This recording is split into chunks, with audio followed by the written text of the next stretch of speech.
E agora eu passo a palavra, então, para o último palestrante dessa mesa, que é o Marcelo Sodelli.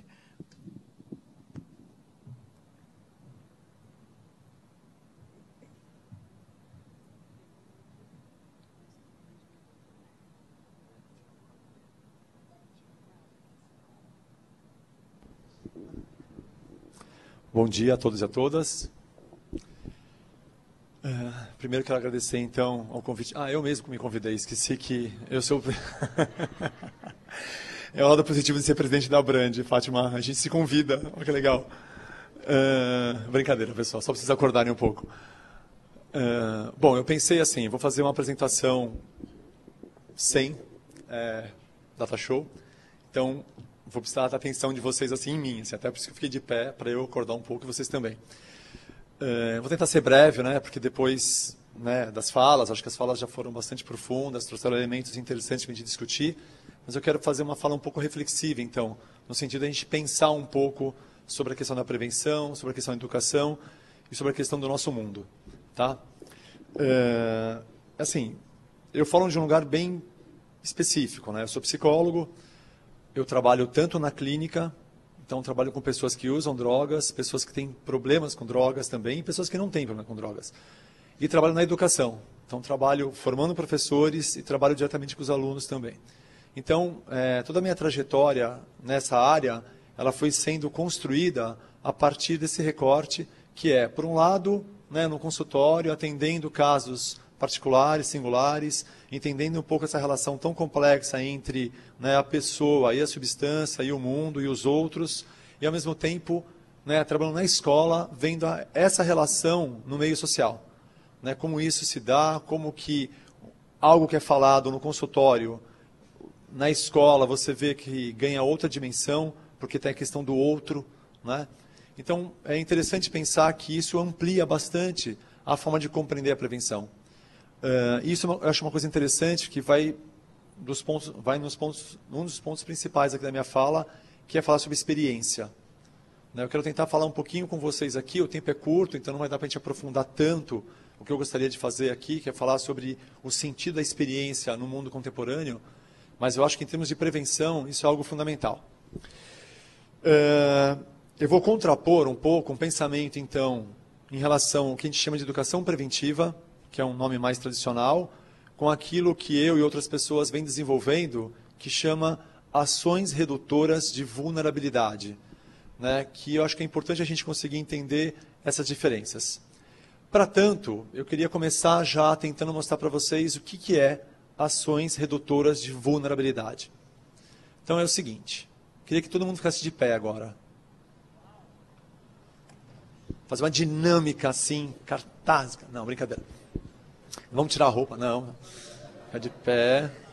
Aqui. Vai de pé, todo mundo de pé? Levanta a mão, tipo a Brand? Não. Ficaram de pé? Quem não quiser não precisa, sabe? Não é uma ordem assim, de um presidente. Assim, nem sou mais presidente, então é só uma sugestão, né? Sou, tá bom.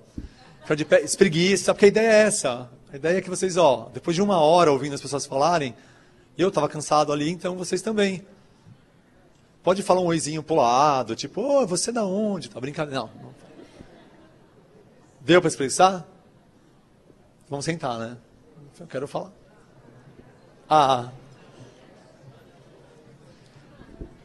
Aí, tipo, alongamento aqui. Pessoal, algo muito simples, mas é só uma ideia para a gente entender o que é vulnerabilidade.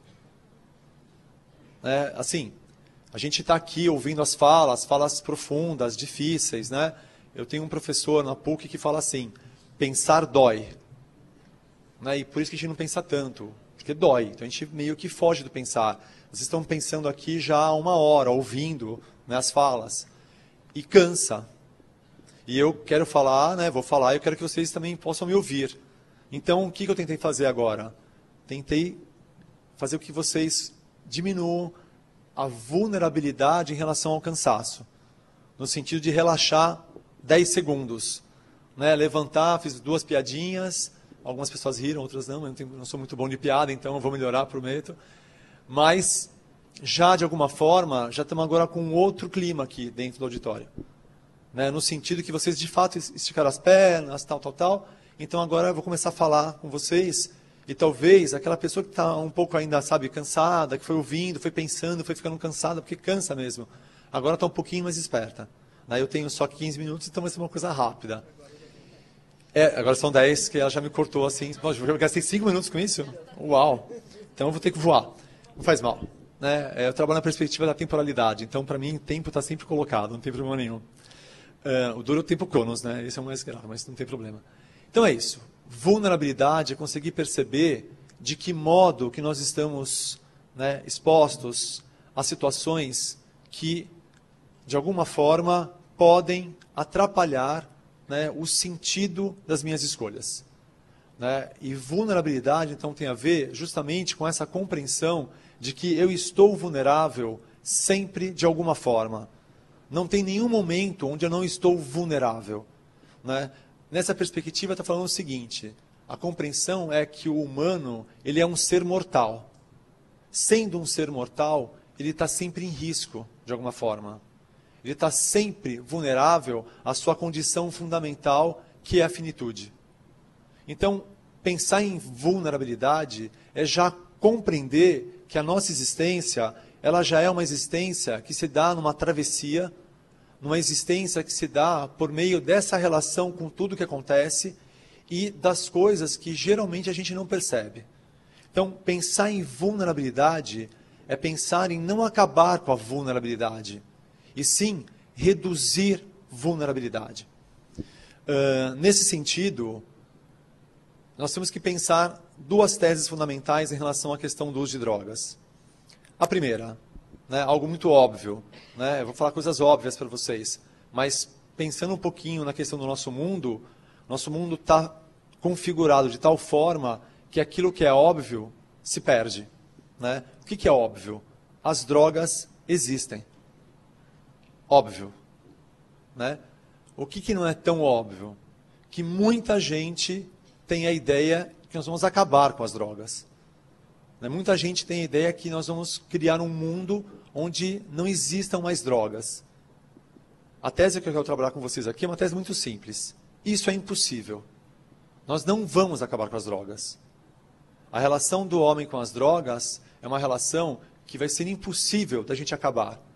Então, a prevenção, ela não pode trabalhar na perspectiva, né, de buscar eliminar essa possibilidade humana. A prevenção tem que conseguir entrar numa outra esteira, num outro horizonte, que é pensar no lidar com as drogas. Que é pensar como que o ser humano vem lidando com as drogas e o que está acontecendo no mundo, que é o nosso, e que as coisas estão se perdendo dentro de certos contextos. Essa perspectiva é fundamental. Então, voltando na ideia de redução de vulnerabilidade, a gente começa a pensar, então, que trabalhar a prevenção na perspectiva, né, das ações redutoras de vulnerabilidade é compreender que o objetivo fundamental da prevenção é contribuir para que cada um consiga entender a tua relação consigo mesmo, com o outro e com o mundo. No nosso caso aqui, atravessado pela questão das drogas. Isso é uma perspectiva fundamental, porque muda o horizonte do projeto preventivo. Muda no sentido que fica evidente que trabalhar a prevenção por meio de uma perspectiva informativa é completamente insatisfatório. Porque trabalhar a prevenção no sentido do quadro da vulnerabilidade, pensando na noção da vulnerabilidade, é pensar que o ser humano ele vai ter que lidar com isso durante a sua vida inteira. E lidar com isso durante a sua vida inteira tem a ver com uma certa formação, não apenas com a informação. Né? A informação é o básico, vocês sabem disso. A informação é o básico. A questão da formação que é o complexo. O que é a formação, pessoal? É você contribuir para que as pessoas possam se apropriar de algo, se apropriar de um conhecimento. E mais que isso, que esse conhecimento faça algum sentido para essa pessoa. Então, não é à toa que a maioria dos projetos preventivos, eles fracassam. Não é à toa. Primeiro porque a maioria está vinculado a esse objetivo de fazer com que as pessoas não usem drogas. Né? E assim, ontem saímos com um grupo aqui, sexta-feira à noite, Salvador, acho que a gente merecia, saiu e foi na barraca da Cira. Eu tentei decorar, não guardei. Já tem a ver com ontem. Cira. E interessantíssimo, um lugar que tem muitos jovens, muito álcool. Muito álcool. Então, é você estar lá e percebendo assim, é o nosso mundo, esse é o nosso mundo. E perceber que informação descolada do mundo vivido não é nada. Né? Nas palavras do Heidegger, por exemplo, seria representação. Seria uma forma de conhecimento que, em vez de buscar uma certa aproximação, busca um distanciamento. Então, ontem, eu acho que foi uma coisa bastante interessante, né? Era por volta da 1h30 da manhã, nosso grupo estava lá, bem feliz, forte. E aí, a gente, um momento decisivo, assim, nós vamos para outro lugar ou vamos, cada um, né, descansar, porque eu teria que estar aqui hoje de manhã. Boa, hein, Flanders, está vendo? E veja, pessoal, eu queria mostrar uma coisa muito simples também para vocês, mas muito importante. Como que se faz uma decisão? Como que se faz? Como que vocês decidiram estar aqui hoje? Como que é possível, né, a gente está aqui reunido hoje, sábado de manhã, sabendo que muita gente aqui também saiu? Como que será? A perspectiva das ações, né, de redução de vulnerabilidade tem a ver não só com o meu passado, não só com o meu presente, mas fundamentalmente com o meu projeto de futuro. Pensar então em ações redutoras de vulnerabilidade é compreender que a minha relação com as drogas tem a ver com uma perspectiva daquilo que eu projeto enquanto que é importante para mim na minha vida. Então ontem, às 1h30 da manhã, uma decisão bem difícil. Estava muito gostoso, estava super engraçado, estava super divertido. E aí a gente tem que falar o seguinte, espera um pouquinho. Amanhã eu tenho que estar lá 8 horas da manhã, né? 8h30, 8 horas da manhã. O que eu faço? Parte do grupo foi para o hotel, parte do grupo continuou. A parte que continuou não estou vendo aqui agora, por sinal, que é bem significativo. Não é verdade? Bem significativo. E é isso que eu quero mostrar para vocês. Né? Essa decisão, ela não se dá unicamente no campo da razão. A gente sabe disso. E a pergunta que eu faço é assim, por que a gente insiste de trabalhar a prevenção no campo exclusivo da razão? Por quê? Né? Qual é o nosso medo? Né? Eu acho que quando a gente começa a pensar, então, o que seria um modelo preventivo, é justamente pensar que o sentido da prevenção é ajudar cada um a assumir o compromisso consigo mesmo, com o outro e com o mundo. Isso é algo fundamental.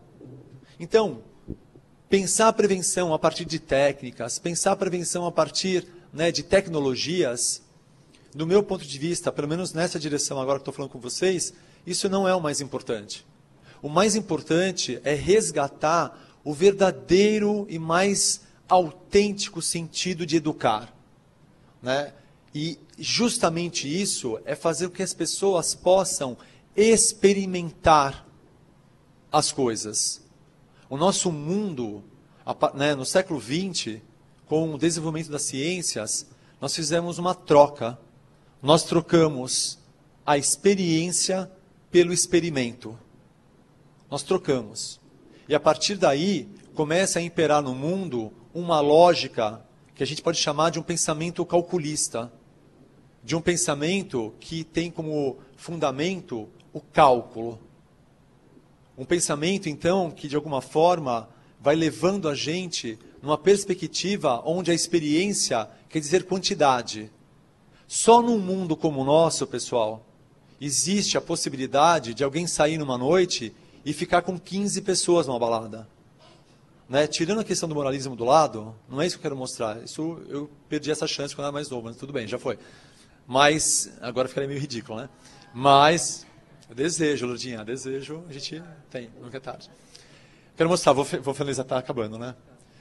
Mas quero mostrar para vocês o seguinte, só num mundo como o nosso, um jovem chega para o outro e fala assim, ontem eu curti muito, ontem foi uma experiência fantástica. Você fala, nossa, o que você fez ontem? Ontem eu fiquei com 15 pessoas. Aí o outro fala, nossa, eu só fiquei com 10. Então você curtiu mais que eu. Vocês entendem o que é pensamento calculante? E veja, não são só eles, pessoal. Somos nós. Né? Então, assim, conseguir pensar a prevenção numa outra perspectiva é conseguir romper com o pensamento que está vinculado a essa loucura do fazer. Nós fazemos muito, mas pouco acontece com a gente. Eu acho que prevenção, a partir da ideia das ações redutoras de vulnerabilidade, é conseguir compreender que a apropriação da experiência é fundamental para o meu projeto de vida. Então nós estamos aqui hoje porque vocês conseguiram colocar como projeto de vida estar aqui.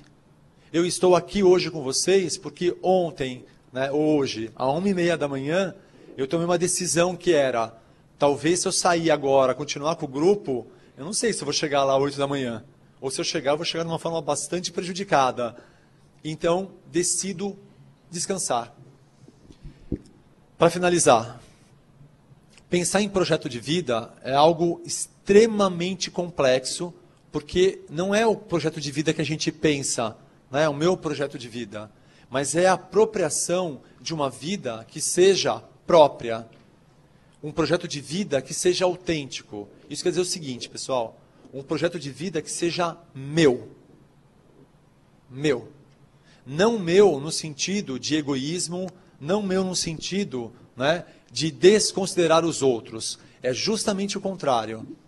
É um projeto de vida que é pautada, que eu vou dizer aqui para vocês, pela ética da finitude. Ou seja, por uma compreensão que considera o si mesmo, considera o outro e considera o mundo.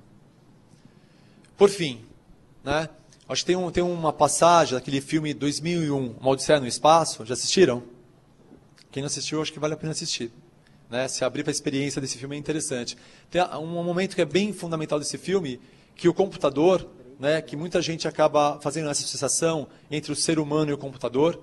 O ser humano tem um hardware e um software, que infelizmente, do meu ponto de vista, isso é completamente absurdo. Nós não somos computadores, eu vou tentar mostrar por quê. Em uma palavra? Uma palavra. Que vai demorar 10 minutos para falar da palavra, não tem problema.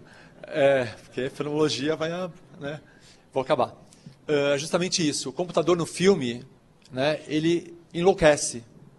Que já é uma coisa bem interessante, o computador enlouquecer. Não sei se o computador tem essa possibilidade, nós temos.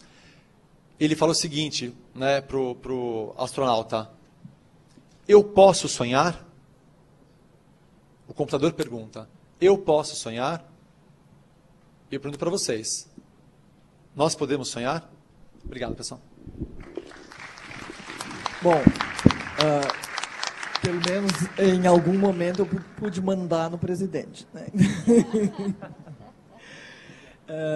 Então, agradeço ao Marcelo também por essa reflexão final e acho que houve uma complementaridade das falas de todas as pessoas. Eu fico muito feliz de ter coordenado experiências e depoimentos tão importantes como hoje. Eu não vou comentar cada um, que seria o meu papel, para dar a chance de vocês fazerem algumas perguntas. A gente vai ter, infelizmente, apenas 10 minutos de interação com os participantes da plateia aqui, porque a gente vai ter um intervalo para coffee break, Fernandes, que também vai ter que ser um pouco abreviado, para que 10h30 a gente comece a mesa final realmente pontualmente, porque a gente tem um problema de voos e de pessoas que precisam se deslocar em seguida, então nós não podemos terminar a sessão seguinte depois do 12h30, então tem que começar realmente às 10h30. Então, eu vou abrir as perguntas, eu vou fazer só uma rodada de perguntas, eu vou pedir então que 4 pessoas façam as perguntas e, infelizmente, a gente vai ter que limitar isso. Marília. Bom dia. Bom dia, meu nome é Marília, estou junto com esse grupo Abrande, em pensamento e presença, e parabenizar a essa mesa que foi valiosa. Eu queria fazer uma pergunta, talvez, acho que talvez o grupo todo. A Unesco publicou um livro sobre drogas e, numa das sugestões que vem da França, fala de escola protegida, protetora. Eu procurei aprofundar no que seria, porque ali não explica muito. Fui no MEC, né, procurar os projetos que teriam, e há até indicação de escolas que eles chamam de protegida, protetora. Indicação, mas eu não vi ainda operacionalização disso. Eu gostaria de saber se vocês têm conhecimento de como isso está acontecendo. Posso uma segunda? Não. Não, é só fazer um pedido. Daniela, eu gostaria de conhecer mais esse projeto que você explicou ao final. Obrigada. Então, a Vânia, depois ela, e tem mais alguém? Pronto. Já temos as 4 pessoas. Eu também queria parabenizar os palestrantes, aprendi bastante. E seria só mais assim uma pergunta. Qual seria o pressuposto do trabalho preventivo de vocês, seja assim como uma crença pessoal, ou mesmo a partir da literatura especializada sobre o assunto, do atuar com crianças e jovens? Como é que pressuposto que vocês estão assim imaginando de que atuando com a criança e o jovem podemos reduzir vulnerabilidades futuras? E no caso dos reincidentes, eu colocaria uma pergunta até mesmo do meu ex-orientador, Sérgio Adorno, que pesquisou os reincidentes, se essa reincidência é uma questão pessoal ou é a lógica do sistema da reprodução dos desviantes. E na questão da Fátima, onde fica localizada essas escolas que você apresentou para nós, essas representações, em que no meu ir e vir, eu peço desculpas, eu possa ter assim perdido, porque eu não me escapou isso. Obrigado. Obrigado. Vânia?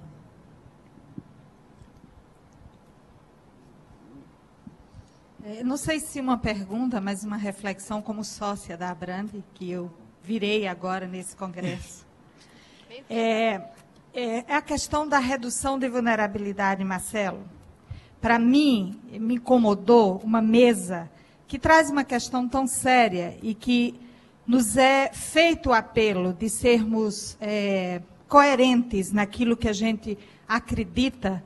E se nós estamos com tanto espaço para discutir o antiproibicionismo, que é uma coisa que eu venho pensando, eu acho que tem que ter o mesmo espaço, pelo menos mais equilibrado, sobre prevenção.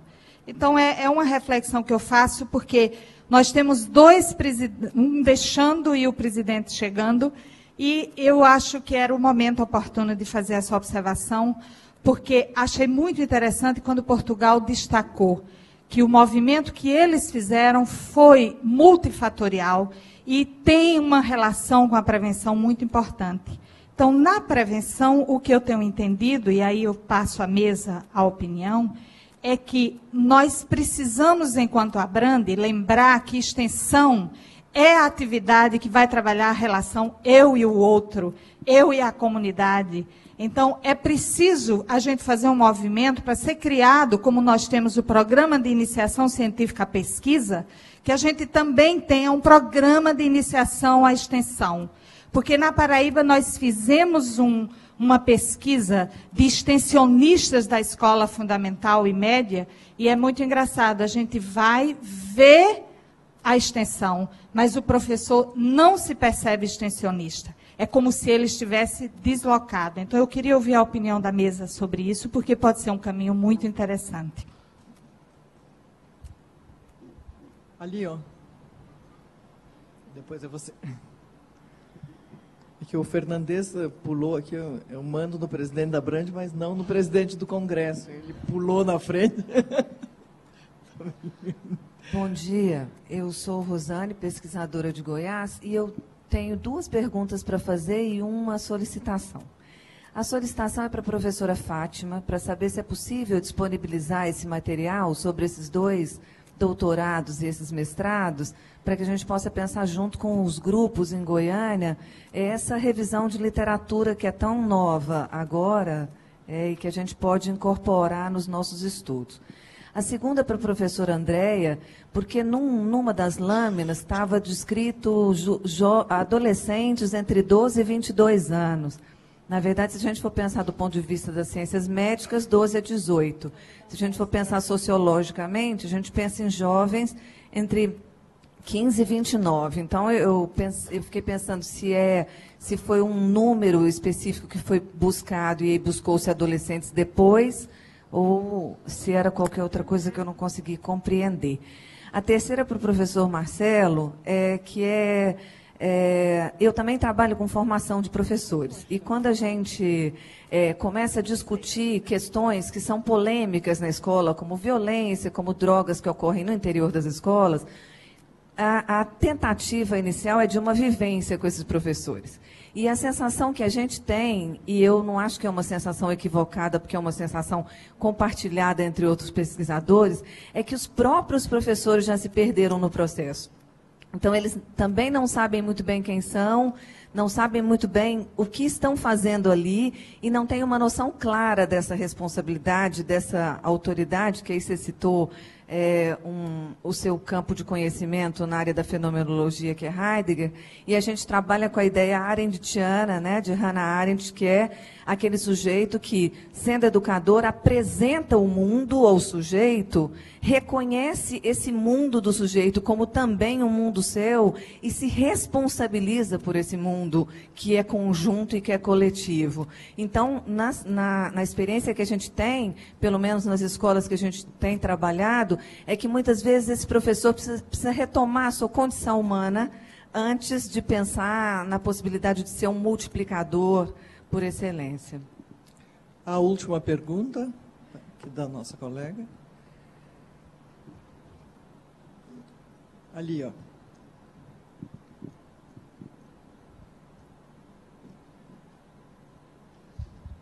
A minha pergunta vai para a Andrea Galassi, né? A pesquisa dela... Aonde você está? Ali. Obrigada. Você mostra na sua pesquisa uma certa relação entre criminalidade e uso de drogas, certo? E aí eu gostaria de te perguntar qual é a sua posição em relação à droga, porque a gente sabe que entre os séculos XVI e XVIII, né, alimento, droga, né, e medicina não era tão separado, né? A gente sabe, tem pesquisas aí mostrando os problemas da cafeína, de pessoas que tiveram overdose, inclusive de cafeína, inclusive aquele autor do Almanaque das Drogas, que fala sobre isso. A gente sabe a definição da Organização Mundial de Saúde, né, que é qualquer substância não produzida pelo organismo, que atua sobre um ou mais dos sistemas. Então, tem todo um preconceito sobre a palavra droga, né, até porque pela etimologia da palavra, né, significava carregamento de peixes secos, né, uma coisa ruim, estragada. Então, está incluso aí cafeína, medicações, né, nessa relação. É isso que eu queria perguntar.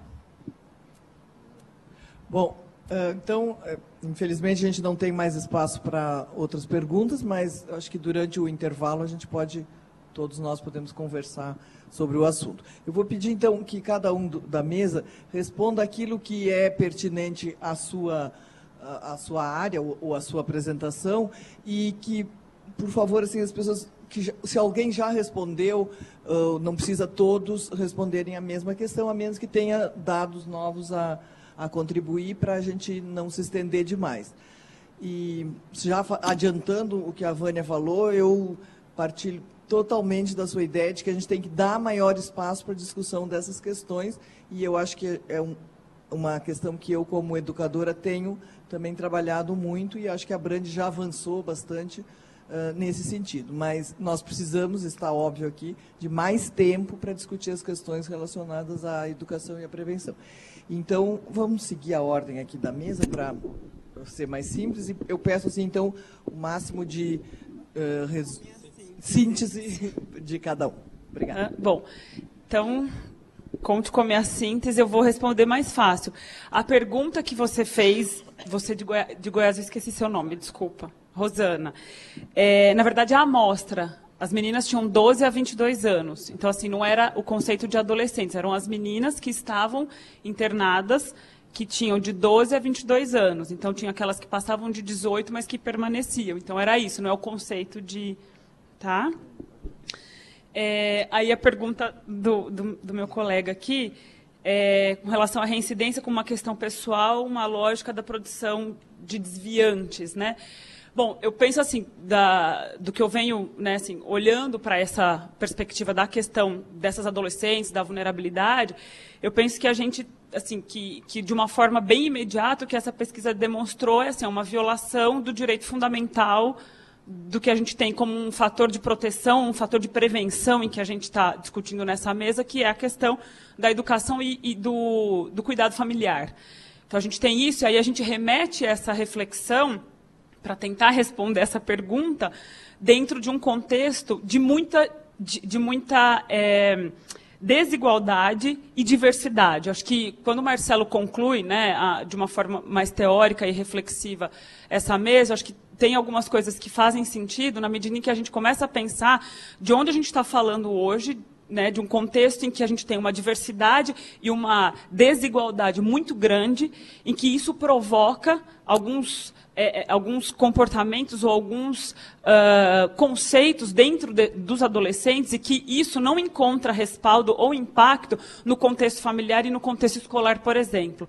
Né? Então, acho que eu penso que talvez eu jamais conseguiria responder de uma forma concreta essa pergunta, mas eu penso que o contexto que a gente tem hoje de mundo, de uma forma geral, não vem correspondendo ou os comportamentos e a velocidade com que as coisas vêm acontecendo não está correspondendo com o que essas pessoas encontram, vamos dizer, de um respaldo social. O que eu quero dizer é que isso que não vem se encaixando, não se encaixa. Né? E muitas vezes o que acaba acontecendo é que a gente pode pensar que o comportamento desviante é uma consequência de um não encaixe ou de um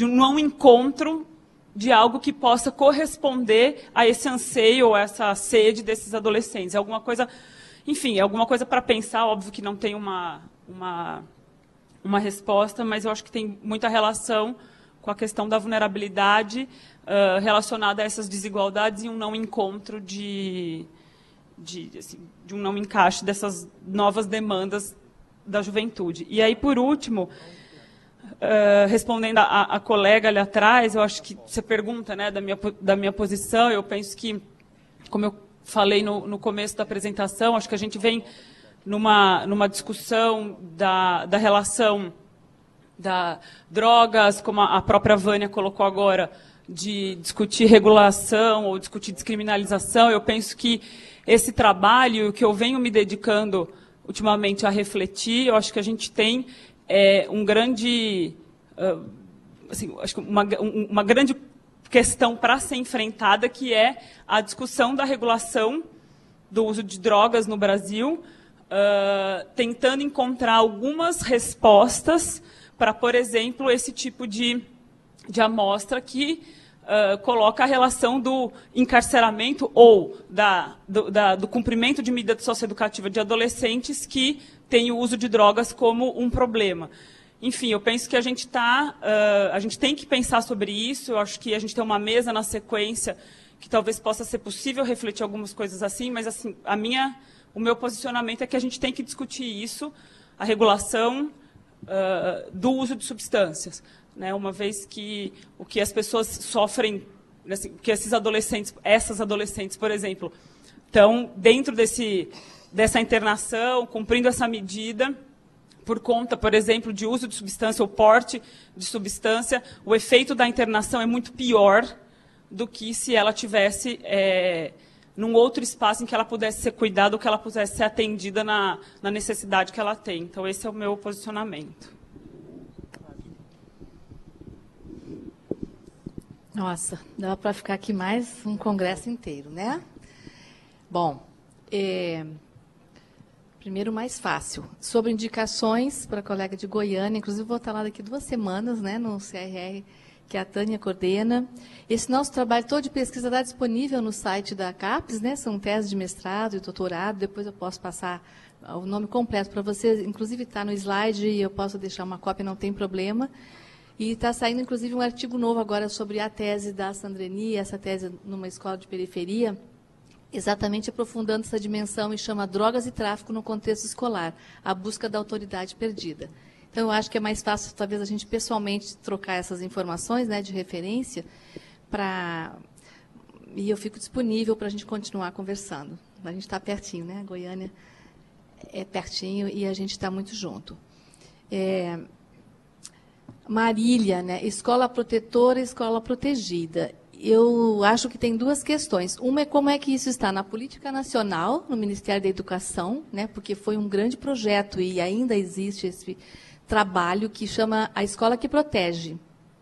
Não sei se é disso que você estava perguntando, né? Então, é um programa, né, dentro da Secretaria de Diversidades, hoje é SECADI, né, que tem uma linha muito parecida com o nosso curso de educadores, inclusive teve pessoas da nossa equipe que trabalharam lá, né, nessa ideia de que a escola precisa ser protegida para poder proteger. E, especificamente, nesse projeto do MEC, era um recurso que as escolas receberiam para trabalharem em momentos extraescolares, inclusive a partir de coisas interessantíssimas que a gente descobriu, né, que, por exemplo, uma escola aberta no final de semana reduz a violência da comunidade inteira, né? Que potencial protetivo a escola ainda tem, mas como ela precisa também se abrir, né? E eu entendo no nosso projeto da prevenção que quando é que a escola vai se sentir mais protegida para poder proteger? Não é quando ela cria muros, não é quando ela se isola, não é quando ela se fecha, né? Ao contrário, a escola vai estar protegida na medida em que ela construir parcerias. Então, a escola precisa estar mais em parcerias com, né, com todas os outros segmentos da política pública e também, né, com os segmentos da comunidade, da sociedade civil, né, das famílias. Então, a nossa noção de escola protegida é a escola aberta, né, a escola que se abre e que busca parceiros. Ninguém pode se sentir protegido na solidão, né? Eu acho que isso é algo muito simples e, ao mesmo tempo, muito profundo, mas também não é fácil, porque fácil é o medo, a tendência é a gente se isolar, é a gente se paralisar. É para isso que serve gerar medo. Gerar medo é estratégia de imobilização das comunidades, que serve para quê? A lei de silêncio e tudo mais, a gente sabe muito bem, porque quando as pessoas estão juntas, estão solidárias, estão sensíveis umas às outras, a violência não tem a mesma ressonância e não, né, não continua da mesma forma. Então, não sei se eu posso te responder, mas eu entendo dessa forma. A pergunta do Fernandes é para um curso de filosofia, e é importante, né, como é que a gente pode fazer qualquer coisa, né, sem filosofia, quanto mais prevenção do uso de drogas. Fernandes, a gente se conhece ainda um pouco, mas eu penso que a gente deve trocar muito mais nesse sentido, na Brand, né, nos nossos eventos, nas nossas vidas. O pressuposto que me norteia é o seguinte: eu entendo que se relacionar com drogas não tem a ver com doença, não tem a ver com problema, não tem a ver com algo que se deva impedir, no sentido, né, mais amplo. Eu entendo que drogas têm a ver com buscas de transformação, com demandas de sujeitos que somos de demandas. Trabalhamos isso dessa forma no dia a dia das escolas, numa entrevista familiar, na conversa com os pais. Quem usa drogas não é quem tem problemas, né? É quem está procurando solução para alguma coisa, mas o problema não é a droga, né? Ela pode estar relacionada à busca de solução. Eu acho que isso muda completamente. A gente passa a acreditar, então, nesse ato de consumir drogas como um ato de buscas, de transformações, e a gente precisa fazer a pergunta diferente. Bom, por que usa droga, por que não para de usar droga? O que você consegue com isso? O que você não consegue? O que você já conseguiu? Quais os riscos de conseguir dessa forma e de que outros recursos você pode, então, fazer uso, né, sem se colocar em prejuízo e tudo mais. Então, é uma linha, né, de ressignificar realmente essa busca, né, de um sujeito que está aí no mundo com tantas demandas. Agora, eu discordo, por exemplo, do Marcelo, eu não sei se nós vamos ter tempo de debater, infelizmente não, né? Mas eu acho que a gente pode usar drogas, e a gente vê muito isso no mundo pós-moderno, século XXI, você falou que era século XX, eu acho que você ainda está de ressaca, mesmo tendo... Brincadeira. Eu falei que é ciência século XX. Mas enfim, mas o homem pós-moderno, né, ele está fazendo uso de drogas para manter a performance, né? Tem trabalhos excelentes de um sociólogo francês que chama Alain Ehrenberg, o custo, né, da excelência. Então, as drogas estão servindo, sim, para você se projetar no futuro, porque não chega a você ser bom, você tem que ser ótimo. Não chega a gente trabalhar, a gente tem que ser quase um dependente do trabalho, porque a gente está aqui no sábado e ainda quer mais. Enfim, as drogas servem para muita coisa, e inclusive para se projetar, em geral, num futuro que exige, né, de uma sociedade que nos exige cada vez mais. É nesse sentido que eu quis dizer. Não é que... Mas eu achei interessantíssima a sua postura, que eu acho que é uma resposta também ao Fernandes, que eu assino embaixo. Não tem como repensar o consumo de drogas sem repensar projetos de vidas. E é por isso que é difícil com um adolescente que está muito ligado, né, ao momento, ao imediato e tudo mais. Mas as drogas são tremendamente funcionais em muitos contextos. A gente trabalha muito com esse pressuposto, Fernandes, né? Qual é o sentido e qual é a função desse uso em determinado contexto, não só em termos do indivíduo, né, no intrapsíquico, mas das suas relações sociais. Então, quando você diz que o menino fala, eu tenho que fumar crack, porque se daí eu fico acordado e a polícia não me leva, quando ele está na rua, que a solução mais interessante que essa é uma solução que ele achou ali, né? Então, temos que ver que significado ela faz em determinados contextos, para que ela serve e o que ela gera nas relações sociais. Eu acho que a gente tem que entender sempre, extrapolando a questão apenas do indivíduo, mas não deixando de entender a dimensão da subjetividade e da intersubjetividade.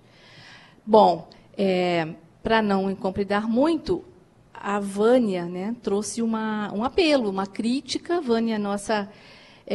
grande colaboradora, que bom que você está na Brand finalmente, não sei por que você demorou tanto para entrar na Brand, agora nós temos que fazer jus, né, à sua presença, uma pessoa muito querida, Vânia, mas eu acho que você trouxe uma coisa, você colocou em palavras uma coisa que eu também estava pensando nesse congresso, porque a gente está num momento riquíssimo, né, com essa possibilidade de questionar proibicionismo, que a gente sempre questionou, mas enfim, né, com uma nova força, face talvez a um proibicionismo que está chegando, então a gente consegue avançar mais, né? Eu acho que é importante para quem faz educação pensar, e é um dos pressupostos também com os quais eu trabalho, como é que a gente sai da interdição ao interdito? Porque a questão não é quem vai me proibir, quem vai me prender. A questão é como que eu me estruturo, né, para colocar os limites que eu preciso para mim mesmo conviver nessa sociedade de uma forma tranquila, né? Então, eu penso que proibicionismo, pensando em interdição, não é tão importante isso. O que a gente precisa saber é como que a gente vai sair da interdição ao interdito, o que vai estruturar esse sujeito, né? E, então, já esgotou meu tempo? Não, já há muito tempo. Faltou alguma coisa, eu tinha anotado aqui. Mas é isso. Então, com relação a essa dimensão do proibicionismo, eu confesso que eu ainda estou querendo saber melhor do que se trata. É um conceito jurídico? É uma postura moral que a gente quer se recolocar? Proibicionismo é tudo que tem a ver com limites, com colocar limites, em relação, inclusive, à postura sobre o consumo, né? Porque eu penso que, para pensar prevenção, a gente tem que sair, obviamente, de qualquer proibicionismo que não faça sentido, mas a gente também tem que repensar quais são as possibilidades estruturantes, né, desses sujeitos que são necessárias ao convívio social. Não apenas relacionado ao uso de drogas, né, relacionado à formação como um todo. Bom, tentar ser rápido mesmo, vamos ver se consigo. Já avançou bastante. Realmente, essa pergunta, Fernandes, é uma pergunta fundamental que eu acho que desnuda claramente algo que eu escrevi no meu livro de 2010, que fala que a prevenção é a terra de ninguém. Né? Quer dizer o seguinte, que todo mundo tem, de alguma forma, uma boa ação. Né? E a prevenção acaba sendo uma coisa feita por pessoas que são boas. Né? Que eu acho que é uma coisa bastante perigosa no nosso mundo. Né? Boas para quem? Né? A primeira pergunta que vem. E nesse sentido, eu acho que buscar um rigor numa compreensão de mundo, de homem, é fundamental para que a gente possa pensar que tipo de formação que nós estamos pensando e que mundo nós estamos pensando em construir. Então, eu acho que isso é uma perspectiva que a gente pode começar a pensar. E assim, acho que tem algumas pessoas que vêm, né, construindo a prevenção a partir, basicamente, do mundo ôntico, né, ou seja, a partir de técnicas. E isso, sem dúvida nenhuma, é uma redução do pensamento, é uma redução do ser humano, é uma redução daquilo que é o ponto fundamental da condição humana, que é a liberdade. E assim, querendo ou não, nós já estamos prevenindo, de alguma forma, sempre. Né? Porque a todo tempo nós estamos cuidando de nós mesmos e dos outros. A escola é mais um lugar que isso acontece. Né? A diferença é que o nosso mundo hoje, as crianças e os adolescentes passam muito tempo na escola e pouco tempo em outros ambientes, né? Principalmente nas grandes metrópoles.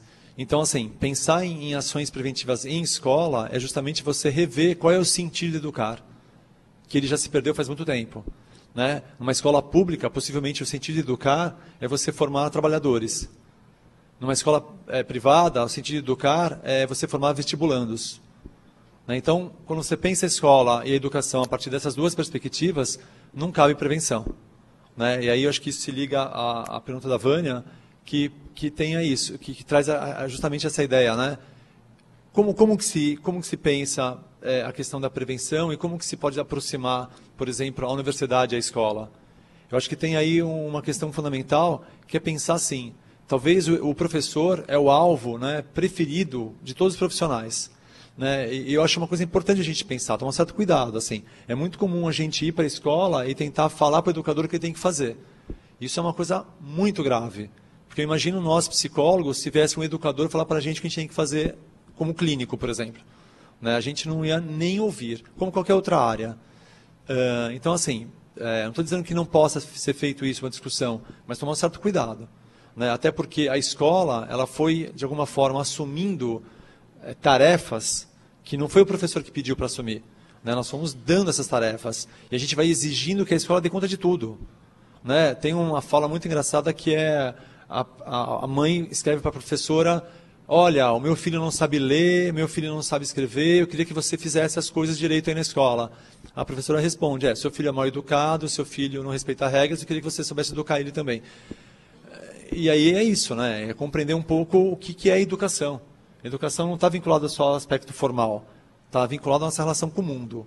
Então, pensar, né, essa proximidade entre a universidade e a escola é conseguir diminuir essa distância, mas numa perspectiva de construção, de diálogo. Né? Diálogo, o ponto fundamental do diálogo chama transformação. E para que aconteça a transformação, os dois lados têm que estar abertos para a transformação. Não é só um lado. E geralmente a gente fala do outro, não de si mesmo. Tá? Eu acho que é isso.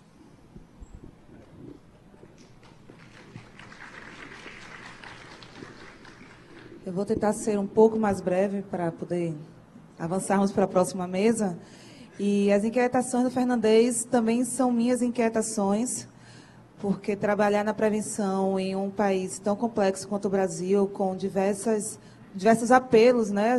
O professor Nery fala o tempo inteiro sobre a questão da tal da Itaipava e do significante que isso tem para os jovens, aquela questão que você traz, né? Com relação aos jovens e como se faz essa prevenção para o uso de drogas entre os jovens. Retardar o uso entre os adolescentes, entre os jovens, retarda também a possibilidade que eles se tornem independentes no futuro. É nessa perspectiva que a gente vem trabalhando a formação dos profissionais de diversos segmentos, para que eles possam ter em suas mãos informações qualificadas, para, a partir daí, manejar no seu território, a partir da sua realidade, como trabalhar a prevenção.